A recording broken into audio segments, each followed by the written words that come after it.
We'll begin with our prayers. Om Jnanatimidandasya Jnananjana Shalakaya Chakshurunmilitam Yena Tasmai Shri Gurave Namaha. Shri Chaitanya Manobhishtam Sthapitam Yena Bhutale Swayam Rupa Kadamahyam Dadati Swapadantikam Vandeham Shri Guru Shri Yuta Padakamalam Shri Gurun Vaishnavamsha Shri Rupam Sagrajata Sahagana Raghunathanvitam Tam Sajivam साद्वैतं सावधूतं परिजनसहितं कृष्णचैतन्यदेवं Shri Radha कृष्णपादान् सहगणा Lalita श्रीविशाखान्वितांश्च हे कृष्णा करुणा सिन्धु दीनबन्धु जगत्पते गोपेश गोपिकान्त राधाकान्त नमोऽस्तुते तप्त काञ्चन गौराङ्गी राधे वृन्दावनेश्वरी वृषभानुसुते देवी प्रणमामि हरिप्रिये वाञ्छाकल्पतरुभ्यश्च कृपा सिन्धुभ्य एव च पतितानां पावनेभ्यो वैष्णवेभ्यो नमो नमः। नमो विष्णुपादाय कृष्णपृष्ठाय भूतले श्रीमते भक्तिवेदान्त स्वामी निति नामिने नमस्ते सरस्वती देवे गौरवाणी प्रचारिणे निर्विशेष शून्यवादी पाश्चात्य देशतारिणे जय श्री कृष्ण चैतन्य प्रभु नित्यानंद श्री अद्वैता गदाधर शिवासदि गौर भक्तवृंद हरे Krishna Krishna Krishna Hare Hare Hare Ram Ram Ram Hare Hare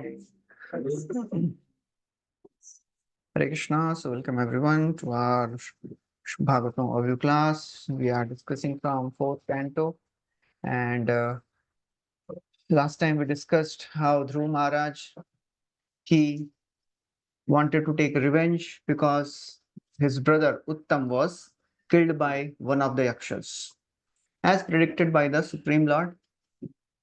And Suruchi, his stepmother, she also followed him. She was burnt in the forest fire. So Dhruva, he became very angry and he wanted to take revenge. He attacked the city of Yakshas, Alkapuri, and he started killing all the Yakshas indiscriminately. And there was a huge battle. And ultimately, at one point of time, all the Yakshas, they started creating illusions, mystic illusions. So all the sages, they came and they told, "O son of Uttanpad, please chant the names of Narayan." He told him, they told him to chant Narayanastra, invoke Narayanastra.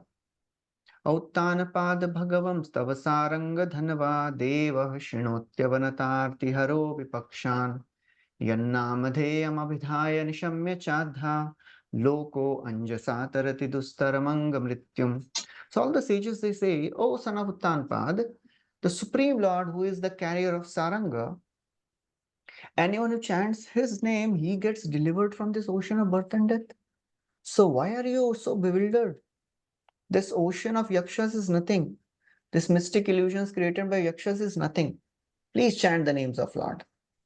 So ultimately, Dhruva chanted, invoked Narayanastra, and then ultimately started destroying all the yakshas again. Then Swayambhu Manu came and he told, "Oh, you Dhruva, you are going beyond the level. What was expected? You have already killed one yaksha and you have killed many more. So please stop." And then he gave so many instructions we heard in the last chapter. And then Dhruva, he resisted. He stopped killing. And then Kuvera, who is the master of all the yakshas, he comes. He was very satisfied. He asks. He offered benedictions. "Oh Dhruva, please ask for benedictions." And Dhruva, he was described as Mahamati. Sarajrajena Varaya Chodito Dhruvo Mahabhagavato Mahamati, I think it is. Yeah.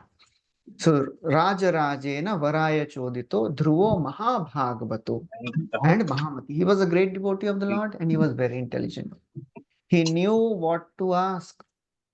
Otherwise, if a blank check is given, you can write any amount. Who is offering benediction? Kuvera. He has the wealth of all the universe, all the heavens. But what did he ask? Harau savavre achalitam smriti. Please give me undeterred remembrance unto the Supreme Lord. So Kuvera was very pleased. He offered benedictions and then he left. And then Dhruva, he ruled for 36,000 years. Wonderful kingdom. At the same time, he was doing intense devotional service. And then after ruling for 36,000 years, he gave up his kingdom. He went to the forest because he wanted to satisfy the Supreme Lord. So, okay. So we will start with the 12th chapter today. In this, Dhruva, after his anger was subsided, will recite this verse, Saraja Rajena. So Kuvera, he says, "Oh Dhruva, I am very pleased with you. Although your brother was killed by all these yakshas, but you have given up your enmity." And therefore Kuvera, he addressed him as sinless. Why sinless? Because although Dhruva killed so many of the yakshas, why is described as sinless? Because it is said that Dhruv Maharaj, considering himself responsible for killing so many yakshas, he might have thought himself to be sinful. Oh, I have killed so many yakshas, I have become sinful. So Kuvera assured him, no. You have not killed these yakshas. All these yakshas, they are killed by the time factor. In fact, your brother is also killed by the time factor. So the time factor is working. As in the first canto also, when Bhishma takes all the Pandavas, Krishna takes all the Pandavas to meet Bhishma when he was lying on the bed of arrows. There Bhishma tells, why all these problems came in your life? You are such pious people. You had the best of skills in the form of Arjun, strength in the form of Bhima, dharma in the form of Yudhishthir, good counsel in the form of Krishna. Yatra dharma suto raja, gadapani vrikodara, Krishna stri gandivam chapam, suhrit Krishna tato vipat. Still problems came in the life of Pandavas. What can be the better combination than this?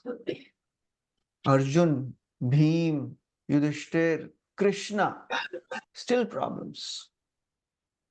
Then Bhishma says, this is all time. Sarvam kala kritam manye.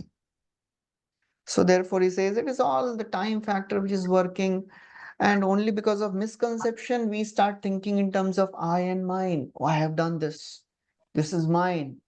Ultimately, it is just all this misconception of I and mine creates repeated birth and death. Nothing else. So therefore, please understand that you have not killed them. That does not give a license for anyone to go on killing. Bhagavatam mein bol rahe hain. You are not the doer. Yes, but the primary responsibility lies on the living entity, because the living entity desires. And there are many doers also. Supreme Lord is also doer, material nature is also doer, living entity is also doer. So here, just to pacify Dhruva, Kuvera is saying it is all time factor working. Prabhupada writes, the conception of I and you is due to our forgetfulness of the Supreme Lord. Krishna bhuliya jiva bhogovancha kare nikatastha maya tare jhapatiya dhare. When we forget Krishna, Maya Devi is just standing nearby. She pounces on us. She puts a covering of illusion. And then we start thinking, I am the controller, I am the enjoyer, I am the proprietor, Ishwaroham, Aham Bhogi, Siddhoham, Balwan, Sukhi. So therefore he says, please don't worry about all that. Worship the Supreme Lord who is Adhokshaja. He is a super soul. He is transcendental. He is the master of everyone. Please worship the Supreme Lord.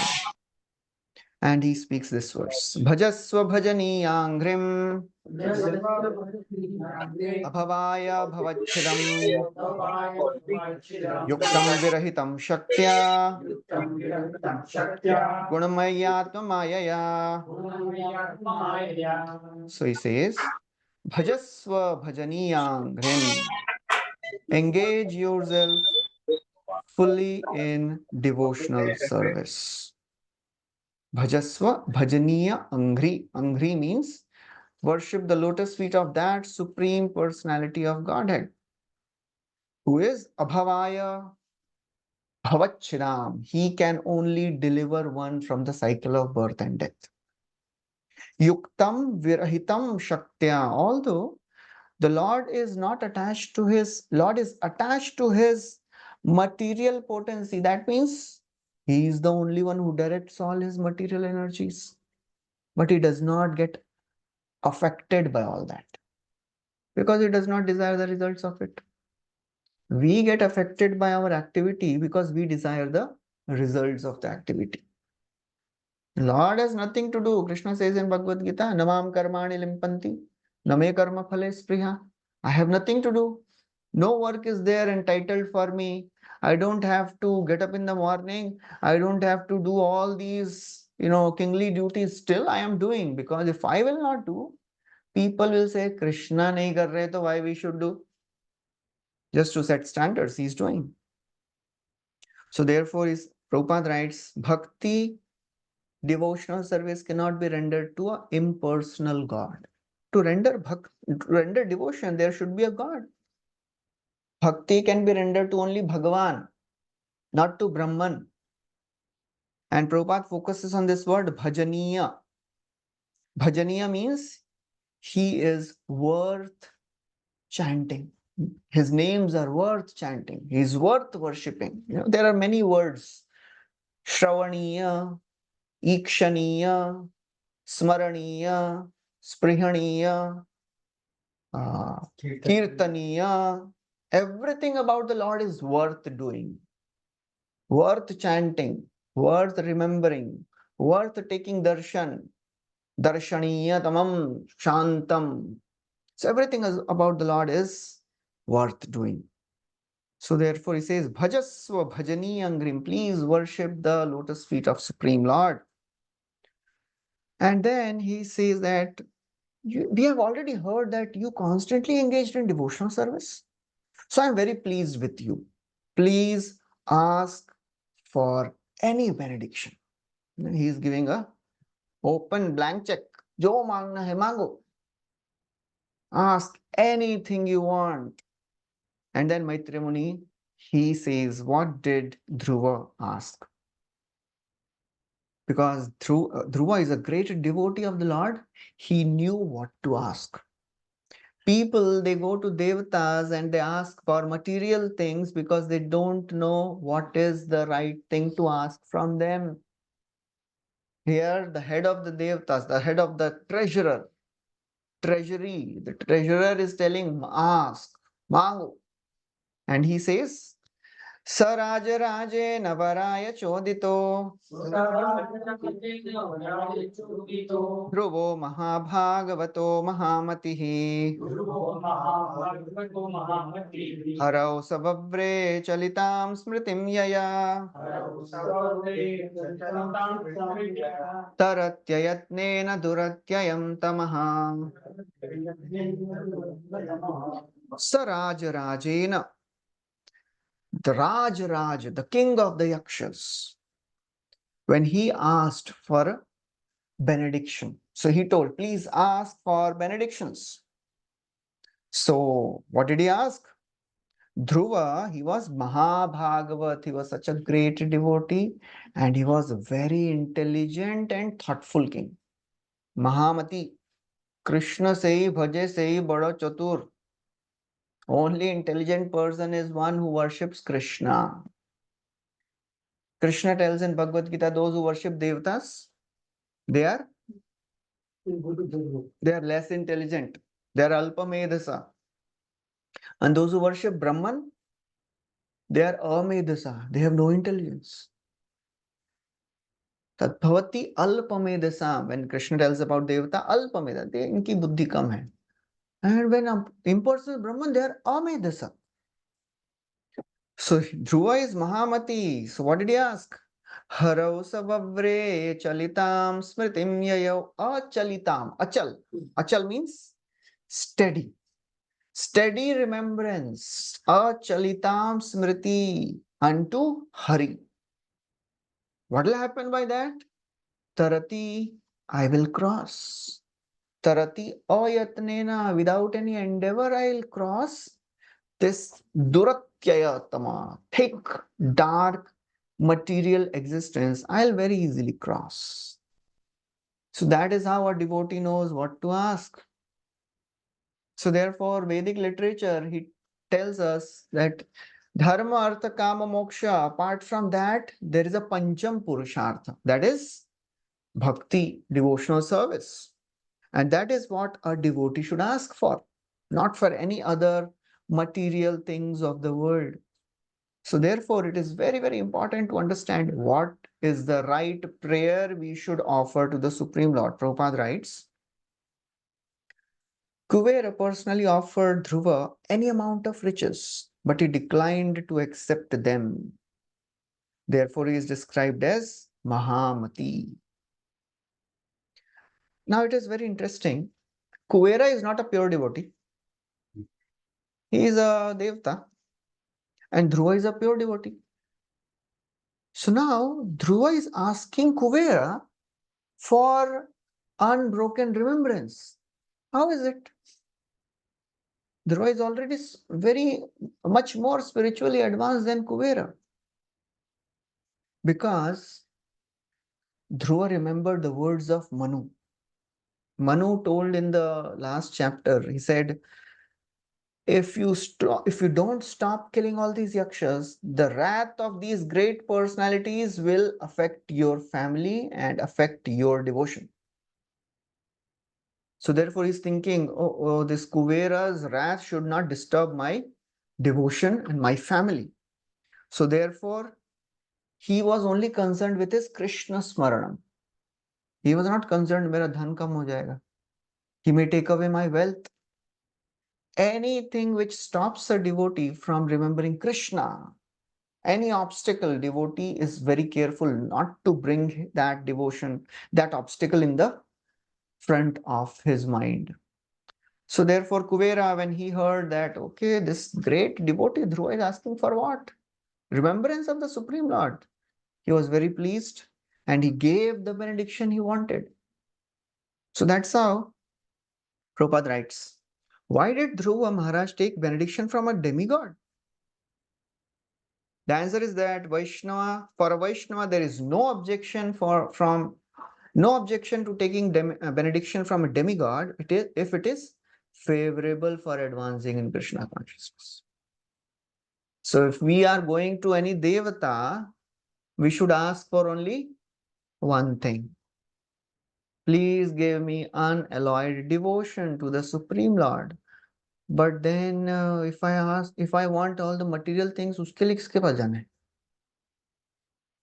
Should we go to other devatas or should we go to Krishna? So I am not at that level that I na dhanam, na janam, na sundari we speak, but still we want material things. We want good family, good house, good car, good bank balance. Where should I go if I want all these things? Should I start worshipping devatas for it? No. Krishna says, whatever you want, come to me. I'll give you everything and I'll make your desire also vanish. You will never ask for the same thing again. That is what Krishna did with Dhruva. He said, why did I ask this? Kacham vichinvan napi devya ratnam swamin kritarthosmi varam na yache. So therefore, whatever we may be, wherever we may be, we should always go to Krishna only. Prabhupada writes, a Vaishnava is always respectful to everyone. When Kuvera offered him a benediction, he did not refuse it. He did not say, I am more advanced than you. He was more advanced devotee, but very humbly he accepted the benediction and he asked right benediction. So then after this, Maitreya Muni describes the glorious rule of Dhruva and ultimately his renunciation. So Dhruva, he did lots of tapasya, lots of sacrifices. He would do big charity and he would please the Lord in this way. Whatever he was doing, he was only trying to please Supreme Personality of Godhead. Chakravarti Thakur writes, the kings perform sacrifices to please Devatas and Brahmins. Without doing so, the king's work cannot be accomplished. So the king has to perform sacrifice to please some Devatas, some Brahmins. So that means Dhruva was worshipping Devatas. So how is this? Here, one side we say that we should not worship Devatas and Dhruva is worshipping Devatas. Chakravarti Thakur writes, actually, his likeness alone performed these actions. That means he did so only to set right example, because there are so many people in the praja who are not devotees. They will say, Hamara Raja nahi kar raha hai, why we should do? So just to set example, he would do. And actually, he did not have much time for it. He would just do for the namesake to set right standards. And then Dhruv Maharaja's wonderful qualities are described. तमेव शील संपन्नम ब्रह्मण्यम दीनवत्सलम गोप्तारम धर्म सेतूनाम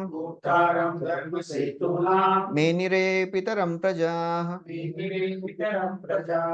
Tameva Shila Sampannam, Dhruva was endowed with all the godly qualities. Brahmanyam, he was very devoted to the Brahmana. Shila Sampannam, he was very respectful to all the devotees, kind and innocent to the kind to the poor. Goptaram Dharma Setu Nam. He was the protector of dharmic principles. Menire Pitaram Praja. With all these qualifications, he was considered the direct father of all the citizens. He was taking care of all the citizens like his own children. The Yudhishthira Maharaj's kingdom is described similarly. Apipalat Dharmaraja Pitrivat Ranjayan Praja. Pitrivat.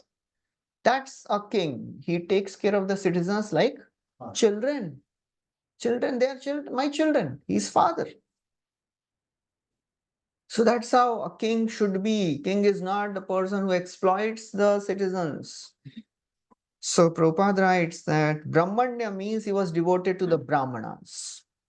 So the state should be very, very respectful to those societies that distribute God consciousness. Because Prabhupada had, he suffered a lot of, setbacks and lots of laws were put on him, and there was a case also that, oh, Hare Krishnas are brainwashing and all that. So Prabhupada, whenever such opportunity comes, he writes in his purports what is actually happening in the society. All the previous acharyas, they did not give social commentary. Prabhupada gave social commentary also. Social commentary means what is happening in the society now, that time. Prabhupada wrote about that. He would talk about the wars going on. He would talk about how abortions are happening, how government is getting corrupt, taxes are getting, levied on the citizens. So all these things, previous acharyas, they don't write all that. They just stick to the verse and they give some purport to it. But Prabhupada is such a unique writer, unique author who has given a social commentary, because he knows that these books will be read for next 10,000 years. So he has written all these wonderful things so that the society and the people can practice bhakti staying wherever they are. In this way, Dhruv Maharaj ruled for 36,000 years. And very wonderful verse is mentioned Dhruv Maharaj, he destroyed his punya by enjoying and destroyed his papa by going through all the reactions. So actually, when we hear this, how to understand? Because for a devotee, there is no papa and punya. So why it is mentioned that he is suffering the reactions of the sinful activity and he is enjoying the results of the pious activity? Chakravarti Thakur writes, actually, this is just out of humility is described there. A devotee always thinks, oh, I am not a devotee. मेरे पापों का फल मिल रहा है मुझे. That is not right. For a devotee, all the karmic reactions are already destroyed as soon as one starts practicing devotional service. Whatever happens in the life of a devotee, it is orchestrated by the Supreme Lord. It is not the result of his karma. But out of humility, devotees, they tell, okay, I am not a devotee, so I am going through all these problems. मेरे कर्मों का फल होगा. So after ruling for 36,000 years, he was actually a self-realized person. He continued serving the citizens, executing dharma, artha, kama, moksha.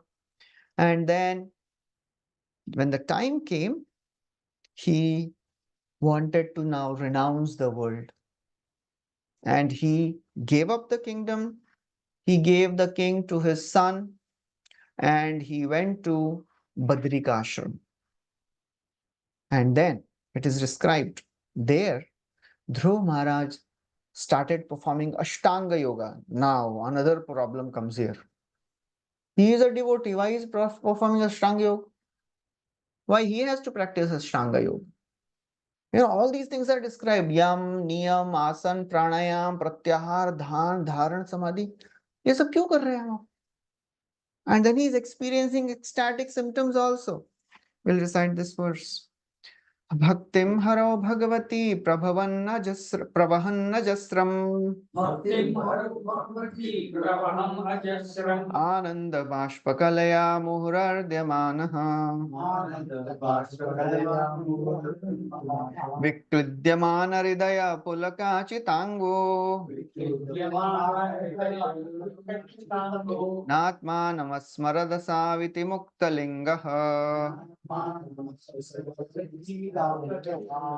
So by his constant devotion, Dhruva, he experienced what? Bhakti haro bhagavati. Because he was engaging in devotional service constantly. What was happening to him? He was experiencing all the ecstatic symptoms. Ananda, Bashpa, Kalaya, Muhu, again and again. All the ecstatic symptoms were manifesting in his body. He was crying tears, hairs were standing on end, his body would tremble sometimes, he would shiver, he was not able to speak sometimes. Vikludyamana hridaya pulakachitango, his hairs were standing on end. And na atmanam asmarat. He forgot that he had a body. He was actually a self-realized soul. So Chakravarti Thakur writes, but why he performed Ashtanga Yoga? Uska batao. He says, because he went to the forest and there were many sages who were performing Ashtanga Yoga. He didn't want to, humiliate them and saying that, oh, I am devotee, you are following Ashtanga Yoga. Out of obligation, he performed yoga for 2 to 3 days only to respect the proper conduct of the yogis present there. Actually, he did not have time for yoga. इधर योगा करते रहेंगे, सुबह सुबह योगा करेंगे, chanting करेंगे, ना? So he just did all those things for few days. And all these symptoms, they were manifesting not because of his yoga, because of his devotion. All these ashta sattvic vikar, shved, kamp, romanch, ashru, gadgad, vaivarnya, unmad, vishad, garv, harsh, dainya, eta bhave, prema, bhakta, gonera, nachay, premara, anandamrita, sagare, bhasay. All these ecstatic symptoms, Sweating, Shveda. Kampa, trembling. Romancha, hair standing on end. Ashru, tears. Gadgada, not able to speak. Vaivarnya, changing the color of the body. Unmad, sometimes very happy, sometimes acting like a madman. All these things, they are the result of ecstasy. They come because of the spontaneous love. Prabhupada writes, when a devotee completely forgets his bodily existence, he should be understood to be liberated. Deha smriti nahi aar, samsara bandh nahi tar. If somebody understands I am not this body, I am soul, he is liberated. So therefore, the more we hear about the spiritual sound vibration, the more we chant the names regularly, the more we get purified of the anarthas. So everything boils down to the sincere, attentive chanting regularly every day. 16 rounds, Prabhupada would say. That is minimum. So minimum one should chant 16 rounds. That is mercy. Because Prabhupada, when he went to America and then when the time of initiation was there, Prabhupada said, okay, everyone has to chant 64 rounds every day. Prabhupada said, 64 matlab 8 ghanta, 8 hours? How will you chant 8 hours? Not possible, Prabhupada. Prabhupada said, okay, 32. No, Prabhupada, that is also not possible. Okay, 16 and no less. So Prabhupada bargained to 16. So then people ask, कहाँ लिखा है भगवद गीता में 16 माला करना चाहिए? कहीं नहीं लिखा है. It is Srila Prabhupada who has decided. It is the verdict of our Acharya. So therefore, Dhruv Maharaj, he was performing intense devotional service. And Prabhupada writes a wonderful thing. He gives the example of how a person is detached from his body. All of us must have experienced this. You know, dried coconut, which is detached from the shell. When you shake it, you can understand andar hai, but not attached to the shell, right? Sabne suna rahega na? Prabhupada says that is a self-realized soul. In the body, not attached to the body. Prabhupada writes, by moving the dry coconut, one can hear that the pulp is no longer attached to the covering. Similarly, when one is fully absorbed in devotion, he is disconnected from gross and subtle body. So that's how a person, he learns to become oblivious of material designations. I am not this body, I am soul. He works at that level. So now after this, Dhruva is absorbed in tapasya. And one day he sees a beautiful plane descending from the sky. Effulgent plane, illuminating all the directions. It was effulgent. And Srila Prabhupada in the purport, he describes there are 5 types of knowledge. He says there is something called as pratyaksha gyan, which we get by seeing, up, and then paroksha gyan, which we learn from the authorities.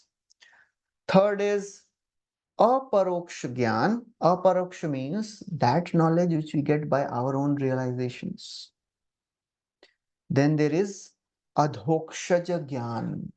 Adhokshaja gyan means seeing the things of the world based on the scriptures. And then finally there is aprakrita gyan, that is transcendental knowledge. So Srila Prabhupada tells Dhruva's situation is now aprakrita. He has transcended this body. That's why he can see the associates of the Lord. Otherwise, how is it possible for a material body to see a spiritual person? Not possible. Even in Bhagavad Gita, when Krishna wants to show Arjun Virat Roop, what is the first thing he tells? I'm giving you this vision. You are not able to see this. Divyam dadamite chakshu pashyame yogameshwaram. In this, with these eyes, you cannot see. And what is Virat Roop? Virat Roop is just a material form of the universe. To see a material form also, Krishna had to give vision. What to speak of spiritual form? So therefore it is aprakrita, transcendental. Just like in Mayapur, Navadvip, Bhaktivinoda Thakur, he discovered the birthplace of Mahaprabhu. How? One day he was sitting in his home at Surbhi Kunj, and from his room, he saw that there is a place on the other side of Ganga. It is illuminating. So that was not an ordinary light which was put there. That was transcendental light. He went there. He found the whole place was covered with tulsi plants. Then he brought Jagannath Das Babaji, who was not even able to open his eyes. He was carried on the head of his disciple in a basket. And when he was brought to this place, he jumped out of the basket, started dancing, chanting, Ei to amar Nimai Janmasthan. This is the birthplace of my Lord Nimai. So this vision which Bhaktivinoda Thakur got is not a material vision, it is aprakrita. So all these associates of the Lord, they are not ordinary. So now this plane descends. Dhruva, he sees there are two associates of the Lord sitting in that plane. And all the Vaikuntavasis, they have same bodily features as Vishnu. They are blackish in complexion, very youthful, lotus eyes, dressed beautifully, attractively, wearing helmets, necklace, bracelets, earrings. And Dhruva, he is bewildered. Abhi kya karna hai? Just to understand, if one day we get up in the morning, we fresh, okay, abhi aaye, and then somebody knocks the door and you open, and Radhanath Swami Maharaj is standing there, So what we'll do? क्या करें अभी? पहले दंडवत करूं कि पहले क्या? What should we do? That was the situation of Dhruva. विज्ञायतौ उत्तमगाय किङ्करौ अभ्युत्थितः साध्वस विस्मृतक्रमः न नाम नामानि गृह्णन् मधुद्विषः पार्षद प्रधानावीति संहताञ्जलिः.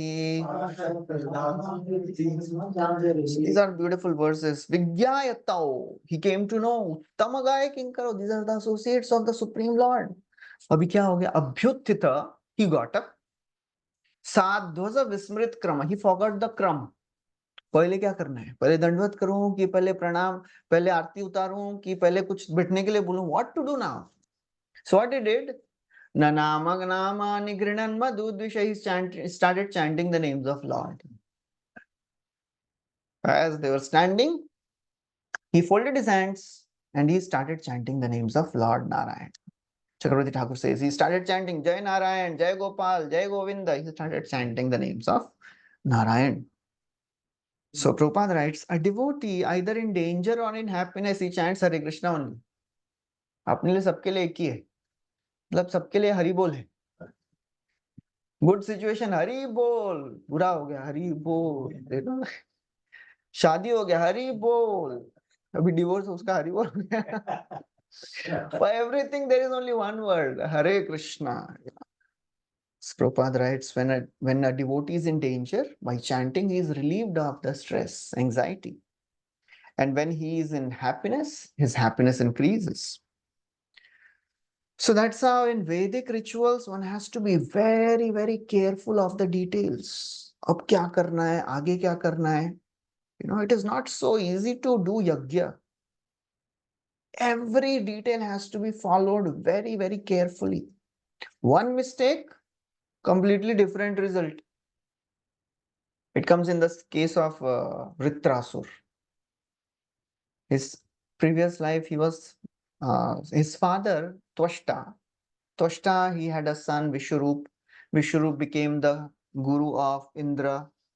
And somehow Vishwarup was connected to the demons also and the Devatas also. Mother was from demon side, father was from the Devatas side.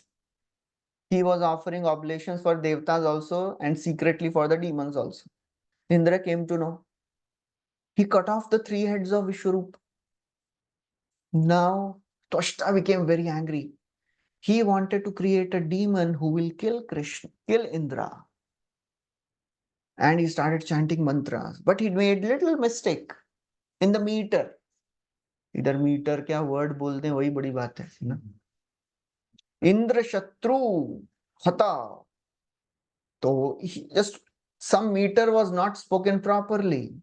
He wanted to create a demon who will be killed, who will kill Indra, but the meaning came out as will be killed by Indra. So that's how every Vedic ritual is very, very sensitive. So, but when we are serving the Lord, any way you chant, Krishna बोलो, कृष्णा बोलो, कृष्णी, कृष्णा, मतलब क्या क्या बोलते हैं लोग, you know. And people they say, अरे अभी sometime few months back there was a video getting circulated. One person was saying, when you chant Krishna, वो कृष्णा क्यों बोलते हैं? वो कृष्णा तो द्रौपदी का नाम है. कृष्णा के पास नहीं, कृष्ण के पास नहीं जाएंगे, द्रौपदी आएंगे आपको वेलकम करने के लिए. These people they don't know, they are applying the same Vedic logic in name of Krishna. Krishna's names are not affected by all these external rituals because Krishna is bhavagrahi. Murkho vadati Vishnaya, Brahmana vadati Vishnave, Ubhayatu samam punyam bhavagrahi Janardan. Ideally, it should be spoken Om Vishnave Namaha. But the मूर्ख है उसको मालूम नहीं. He says Om Vishnaya Namaha, Ubhayatu samam punyam. Both get the same credit because bhavagrahi Janardan. So Lord, He is not so much concerned by all this. Mantratas, tantratas, chhidras, desha kalartha vastutah, sarvam karoti nischhidram anusinkirtanam tava. Even if there is small hole in any of the Vedic ritual, you will not get the result. But in the chanting, all holes are automatically closed. Mantra, tantra, chhidra. कितने भी whole होंगे मंत्र में, तंत्र में, सर्वम करोति निश्चिद्रम. All the impurities, all the mistakes are corrected by anusankirtanam tava. That's the case of Ajamil. Narayan अपने बच्चे को बुलाया तो he got so much benefit. Why do they say Nam Aparad?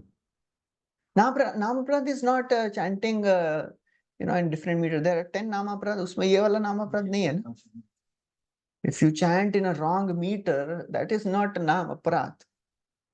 If you are not attentive while chanting, that is aparad. If you are some people they can't even pronounce Krishna. They cannot pronounce Rama. Some countries they lam बोलते हैं. तो उनको क्या कहाँ जाएंगे? Krishna knows that he is chanting my name. So then he continues. So Dhruva, he was so very absorbed in Krishna. Tam Krishna padhan vinivishta chetasam Baddhanjalim prashrayanam rakandharam Sunandananda upasritya sasmitam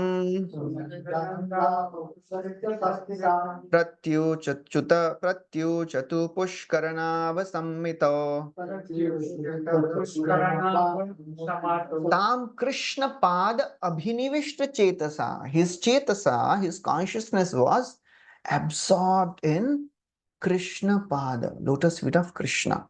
So what he was doing, Baddhanjalim, he was standing with folded hands. Namra Kandhara.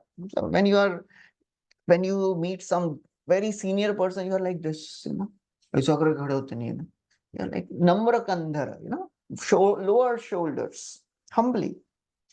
And then Nanda, Sunandananda, Upasritya, Su Asmitam. So the two confidential associates, they were smiling, very happy seeing this devotee. And therefore, Pushkaranabha Sammato, they addressed Dhruva in this way. Prabhuji, the fourth line of the second verse, what is the understanding? the Parshat Pradhanam. Parshat Pradhana viha samhatanjali. So Parshat Pradhan, they were the one of the most confidential associates of the Lord. Pradhan Parshad hai. So what Dhruva is doing? Samhatanjali. He was standing with folded hands in front of them. So now, Prabhupada writes, the material way of life differs from spiritual way in that one is disobedience and the other is obedience to the will of the Lord. Pushkar Nabh Sammato. Prabhupada is focusing on this word. Pushkar Nabh Sammat. So Sammat means confidential servant. Means जो भी बोलते हैं वो करेंगे. That is the ideal servant. The first class servant, he knows the mind of the master. Even before telling, he does things. आजकल मिलना मुश्किल है. Second class servant, whenever he is told, he does things. Third class servant, he knows कुछ होने वाला है नहीं, फिर भी ठीक है बोल रहे हैं तो कर देते हैं. Fourth class servant, he never does it.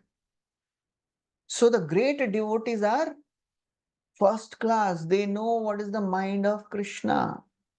Just like when Lord Ram and Lakshman and Sita, they went to the forest. Even without telling, Lakshman built a very beautiful, very nice, comfortable Parnakuti. That means a hut made up of leaves for Ram and Sita. So Ram asked, how did you know? I didn't tell you. So he said, yes, I know your heart, Lord Ram.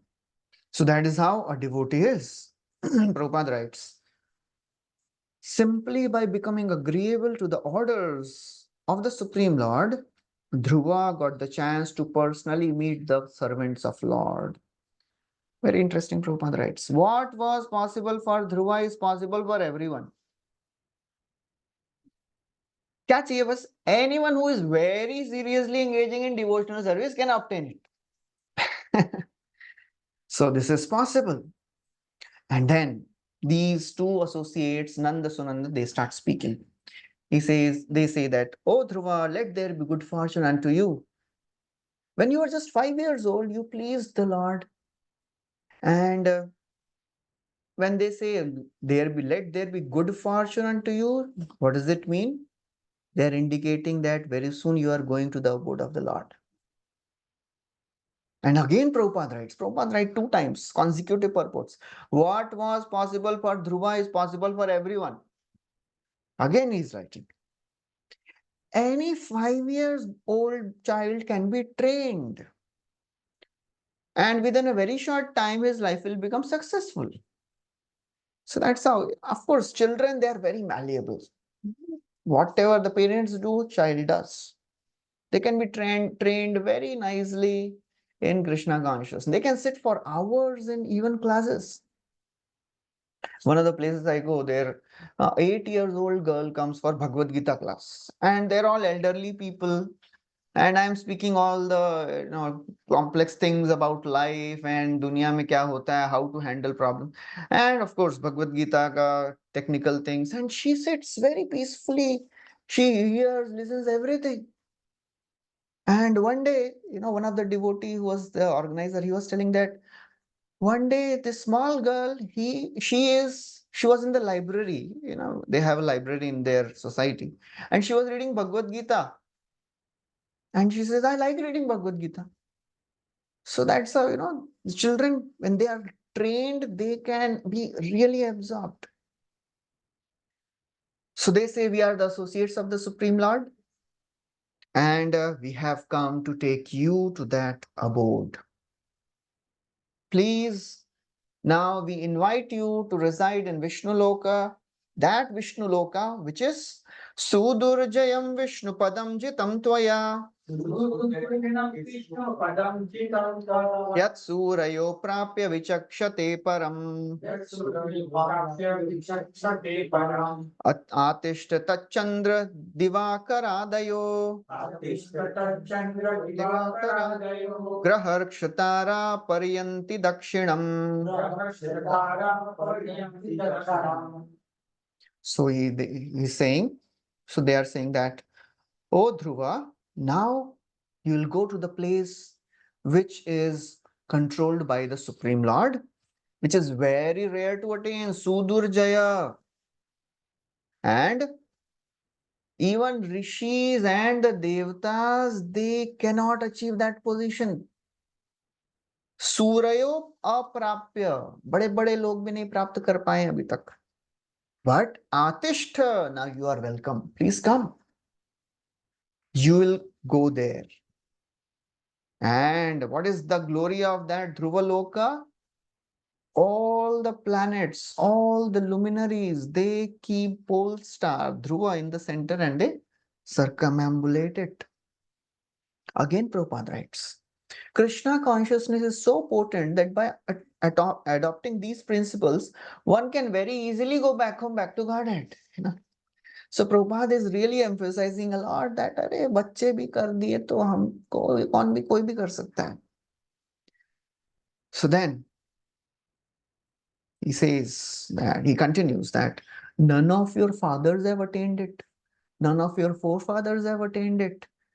That a residence of Lord Vishnu is very, very rare. It is worshipable. Now you are qualified to board this plane. Please board and we will go. And then Maitreya Muni, he says what Dhruva did. This is very, very interesting.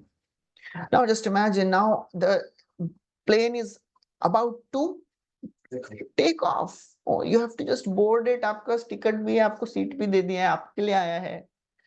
And now what Dhruva does is very interesting. Maitreya Uvacha. Nishamya Vaikuntha Niyojya Mukhyayor. Madhuchutam Vacha Murukrama Priyaha. Kritabhisheka Kritanitya Mangalo. Munin Pranamya Shishamabhyavadayat. Nishamya, when he heard, Nishamya means he heard. Vaikuntha Niyojya Mukhayo, he heard the main principal associates of the Lord speaking these beautiful words. किसको अच्छा नहीं लगेगा? बुला रहे हैं कि अभी आइए, please come. They were madhuchuta. They are floating with honey. Madhuchutam, covered with honey. Dripping with honey. मुंह से ऐसा अमृत बह रहा है हिंदी में. So now what he did, now he knows that I am about to go. अभी हो गया, अभी सभी संसार का खत्म. Now I am going to spiritual world. What he did, Krita Abhisheka, he took his bath, he dressed himself, and what he did, Krita Nitya Mangalo, he chanted his 16 rounds. So it is said he performed his daily spiritual duties. That's the first thing. And Prabhupada writes, that is how dutiful a sadhaka is. Vaikuntha जाने के पहले की 16 माला मेरा आज का बच्चा है. 16 माला करके फ्लाइट लूंगा मैं. So Prabhupada writes, we should mark how dutiful Dhruv Maharaj was in his devotional service. Even at the time he left this material world. तो 16 माला करके, what 16 माला नहीं, मतलब whatever he was doing, he was constantly alert in the performance of his devotional duties. And Krit Abhisheka. So Prabhupada writes, this is very important, he dressed himself, he decorated himself with tilak. Prabhupada writes, a devotee should always put tilak. And he describes in great detail. So therefore, the two qualities of, and then next thing he says, Munin Pranamya Ashisham. Uske baad kya kiya? That is all the more, wonderful. He went to all the sages who are not going to a spiritual world. He took their blessings. Please bless me so that I can go and serve Krishna there. अब ये तो जा ही नहीं रहे. And you are going. So what is the need for you to take their blessings? That is a devotee. He never thinks, I am now a greater devotee. अभी तो मैं भगवत धाम गया अभी. छोटा बड़ा भक्तगण बंदो सभा श्री चरण सबे मोर करह संतोष श्री रूप गोसाइयत रूप रघुनाथ जानियत ताई लिखी नाही मोर दोष. Kaviraj Goswami says. Kaviraj Goswami is writing a PhD literature. Chaitanya Charitamrita. Bhagavad Gita is graduate. Bhagavatam postgraduate study. Chaitanya Charitamrita PhD study. तो PhD study के author. And he is saying, I offer my obeisances to each and every devotee. Chota bhakta, bada bhakta.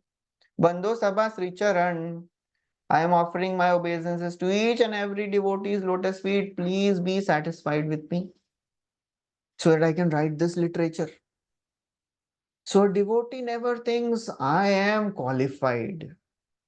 So two qualities of Dhruva, he is duty bound and is always respectful and humble. That is very, very important. Kaviraj Goswami always says, I am so useless. I am fool. ये सब बड़े लोग मुझे आशीर्वाद दिए हैं. They are giving me आज्ञा. That's why I am writing.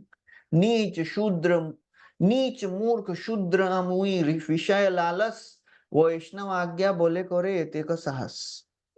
I am fallen, I am attached to sense gratification, but all these devotees are giving me their order.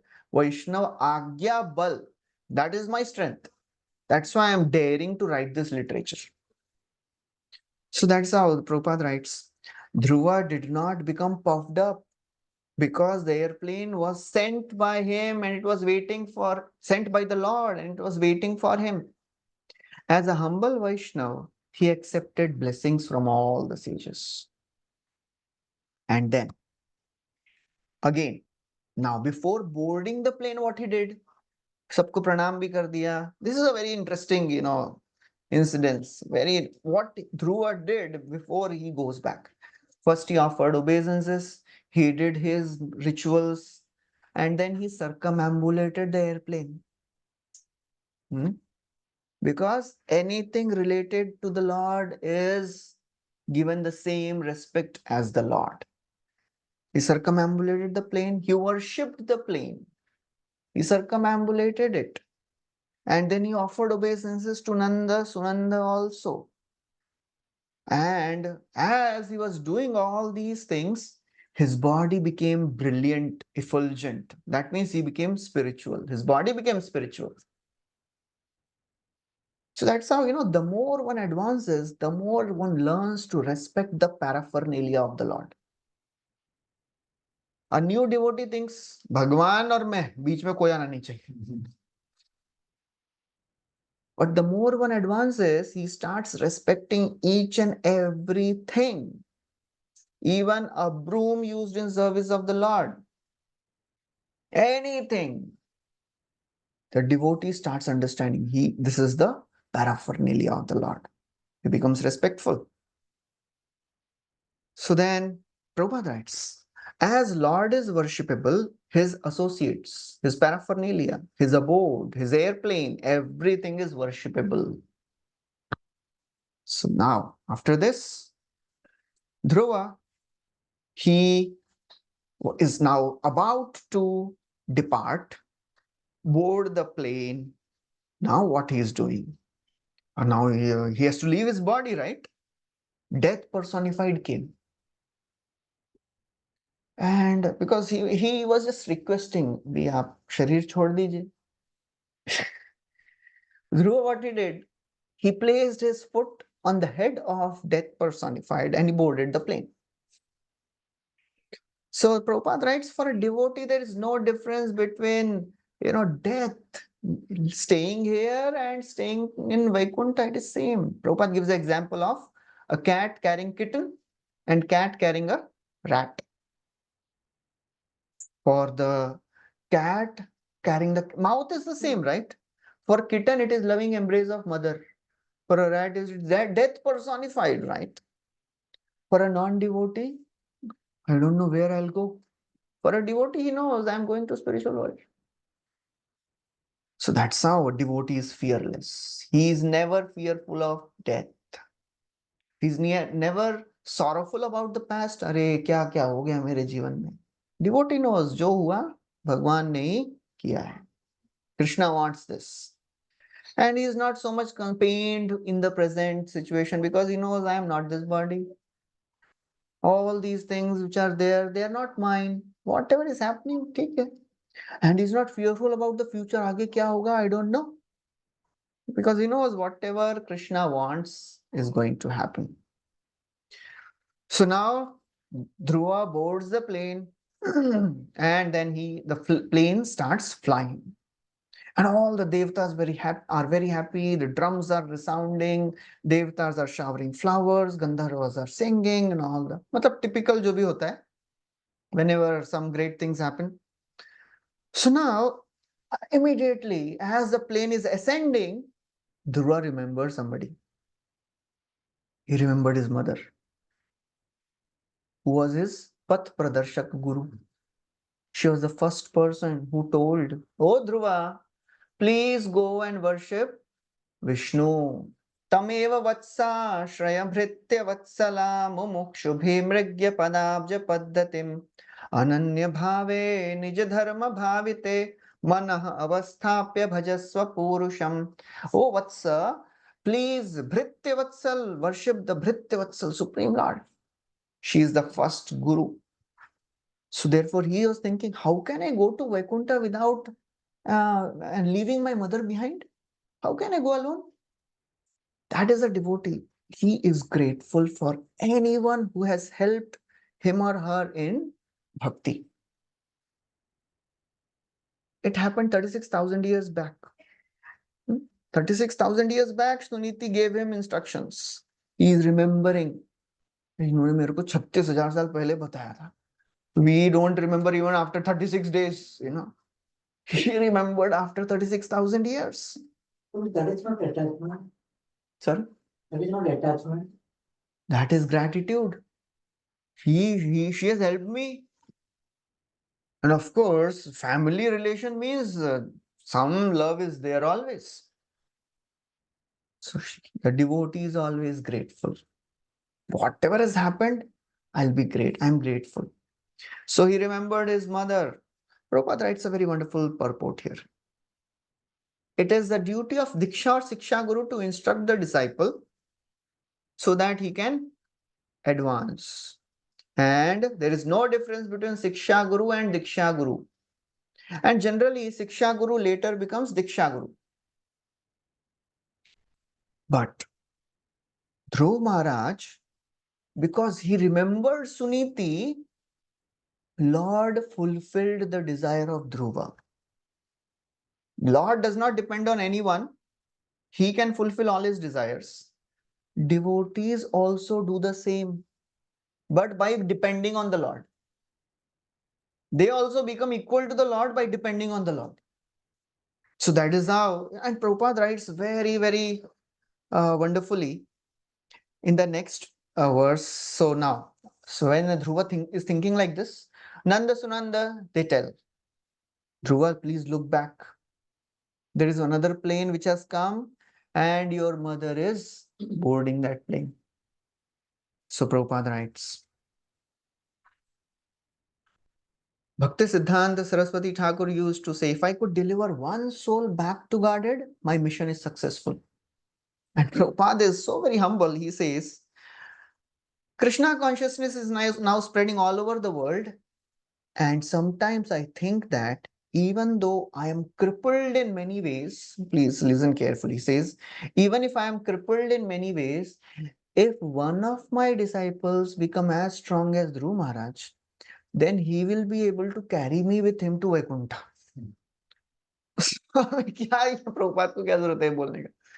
So that is how humble devotee is. So now Dhruva, he is with his mother. Mother is also coming. And all the devtas are showering flowers.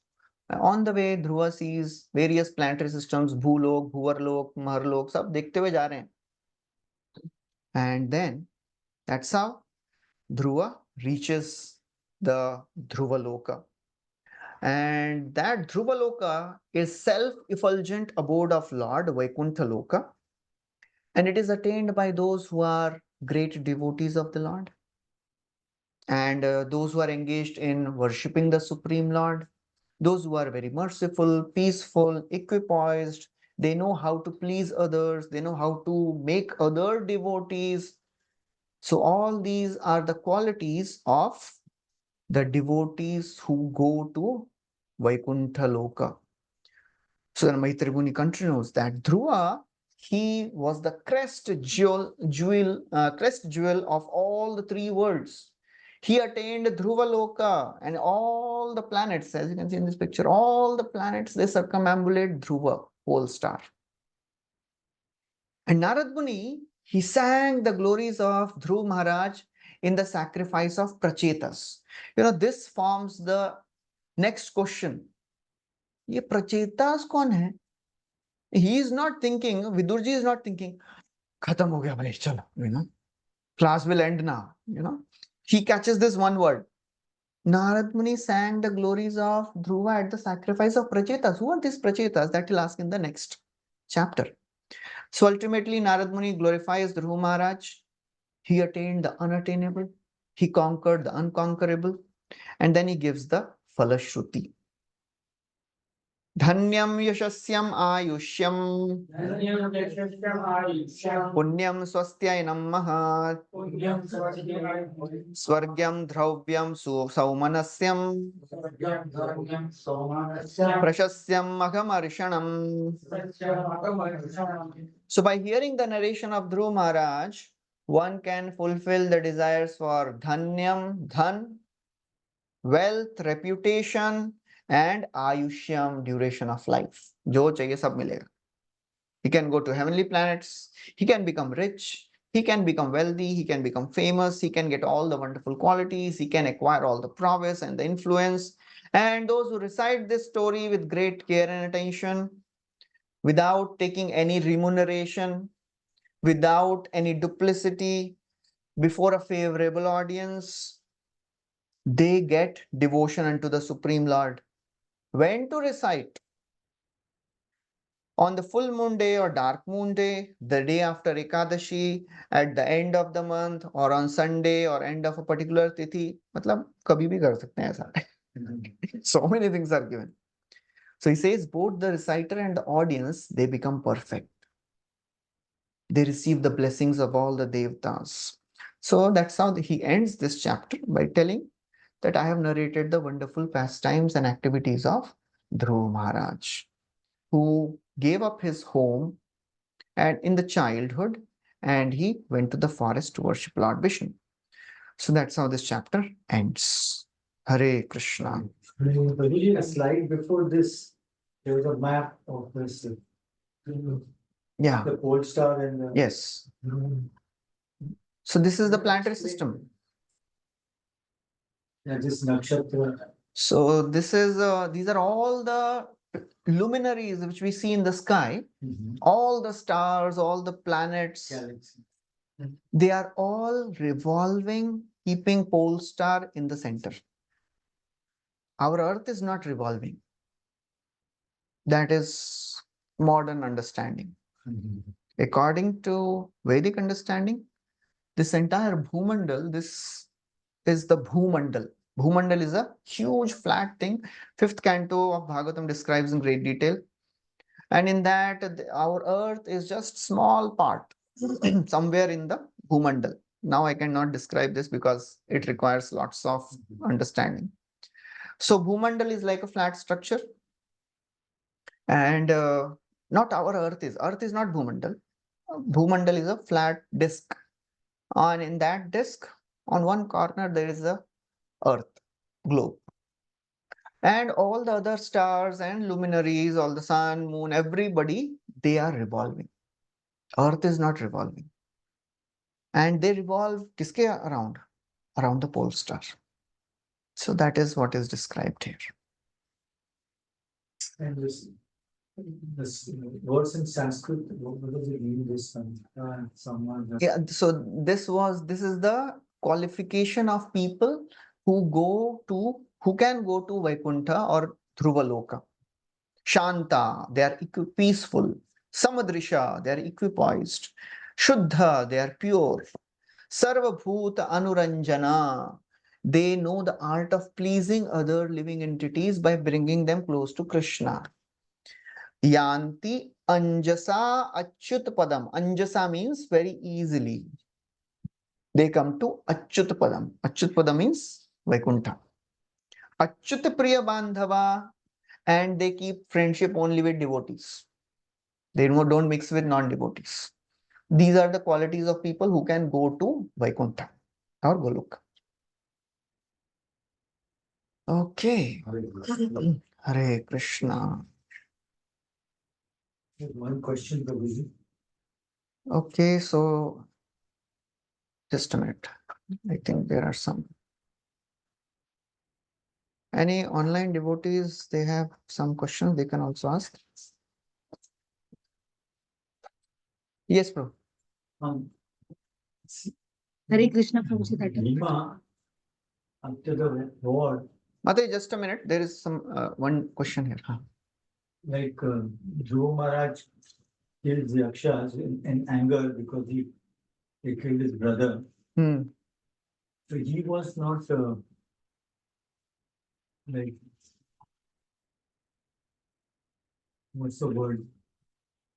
He was not, does not affect karma, right? Yeah. It's beyond karma. But Bhima, same in anger, kills Dushasana and, you know, Okay. kills him in anger. Okay. I heard that he experiences hell, he goes to hell. Oh, that is not, that is not so much of, not the result of all that. He doesn't experience hell per se.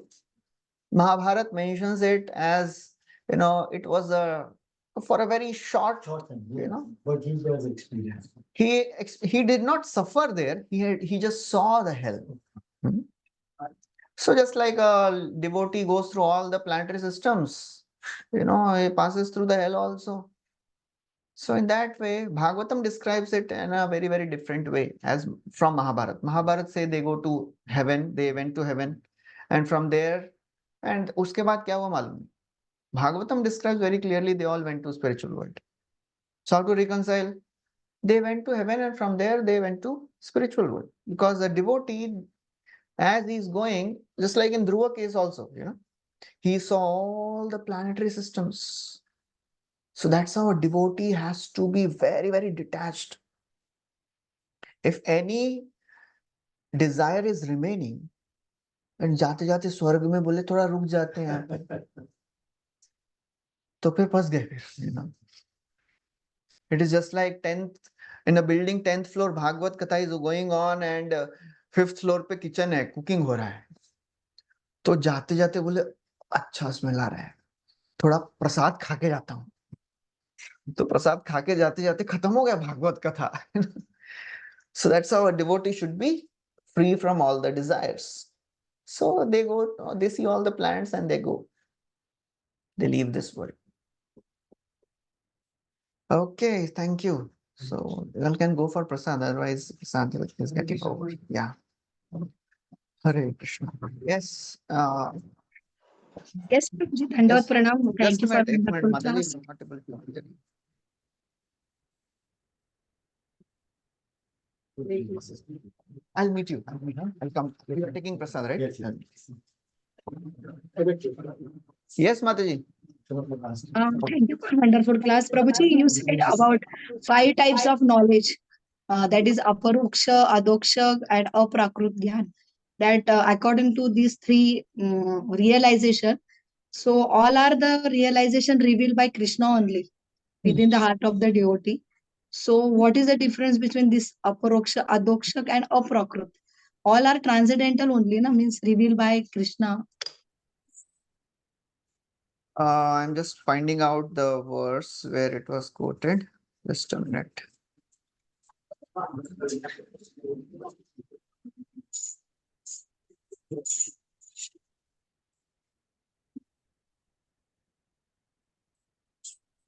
Okay, so Prabhupada writes this in 19th verse.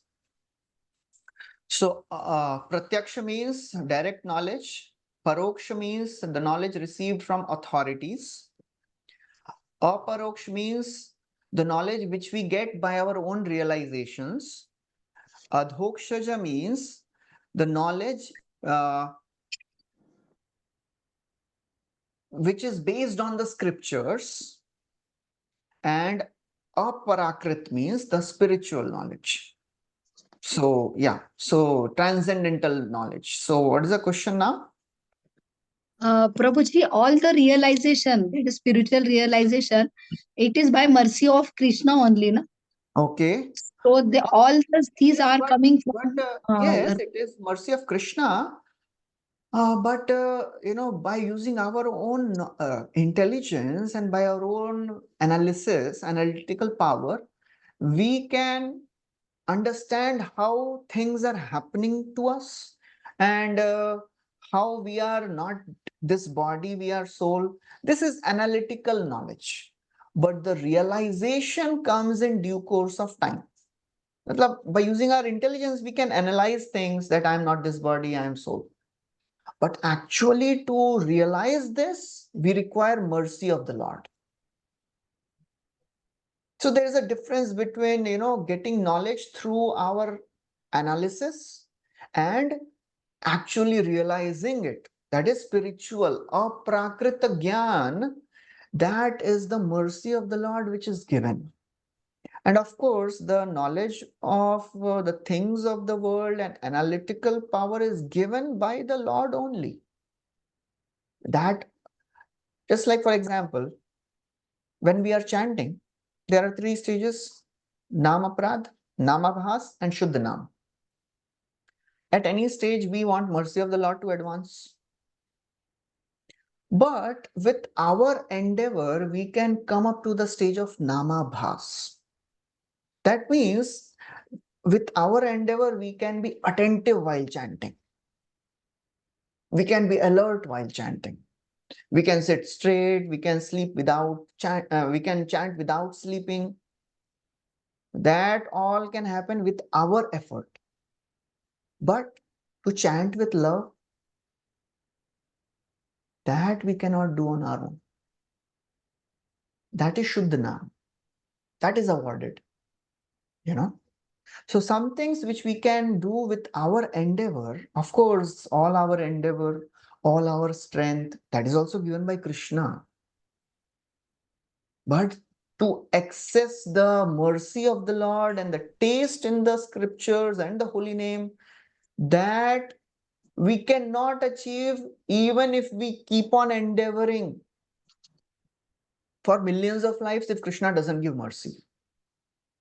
So that's how, it is a different realm altogether. The realm of Ruchi, Bhava, Prema, that is different. We can reach up to the stage of Nishtha by our endeavor. But Ruchi, Asakti, Bhava, Prema, that requires mercy of the Lord. So that is what is the difference. There is slight difference between aparoksha and aprakrita. Aprakrita means when you are actually seeing Krishna everywhere without any confusion. Premanjana Churita Bhakti Vilochanena. You are seeing Krishna, you are absorbed in Krishna. At that level, there is no anartha which is there. But at the level of aprakrita, anarthas are still there, contamination is still there.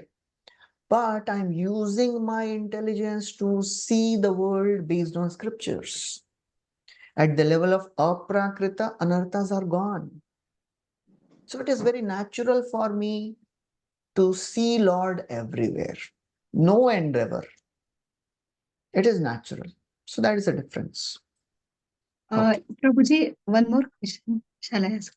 Yeah. Regarding that sinful act did by the Dhruva, and that Kuvera convinced him that it was a time factor, like the Bhishma and Yudhishthir conversation. It was the time who did Correct. everything.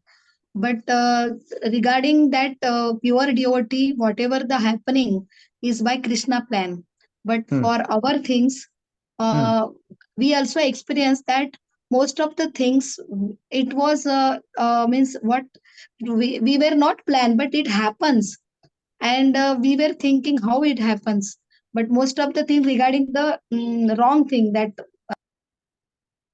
You are muted now. You're uh, if suppose materially familiar members are there, but it was an important service, and it was not means there is no one and only we can do it. So for that we have to tell lie that this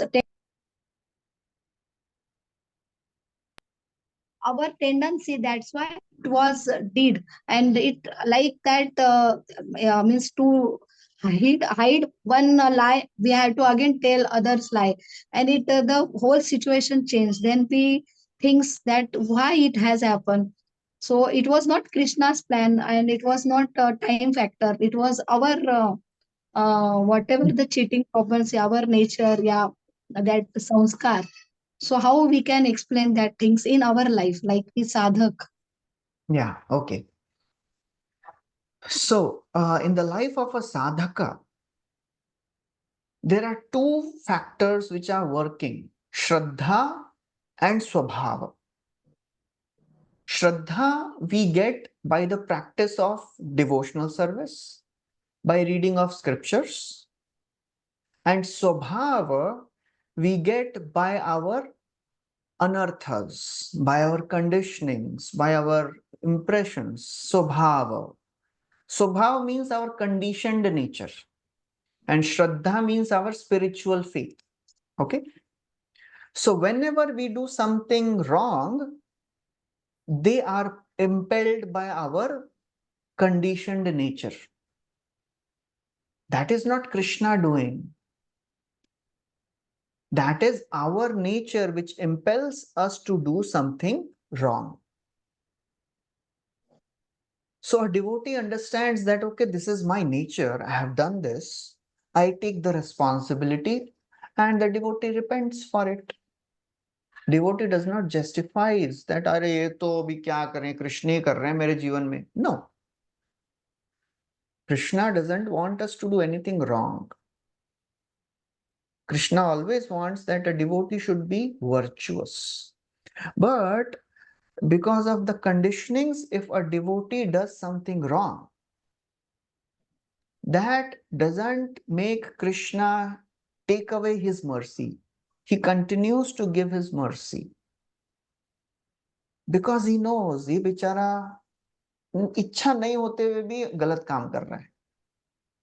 Because he is pushed by his conditionings. Krishna says in Bhagavad Gita, apichet suduracharo bhajate mam ananya bhak sadhureva samantavya.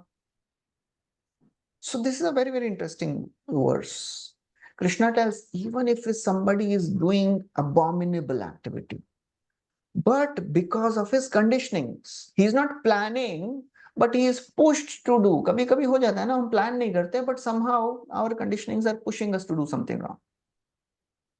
Krishna doesn't tell, अरे अभी तो he is doing sinful, I'll take away my mercy. No, he understands, बेचारा साधक है.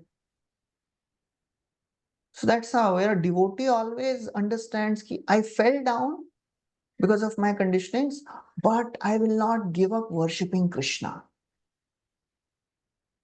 I will continue to worship Krishna even if I fall down hundreds of times.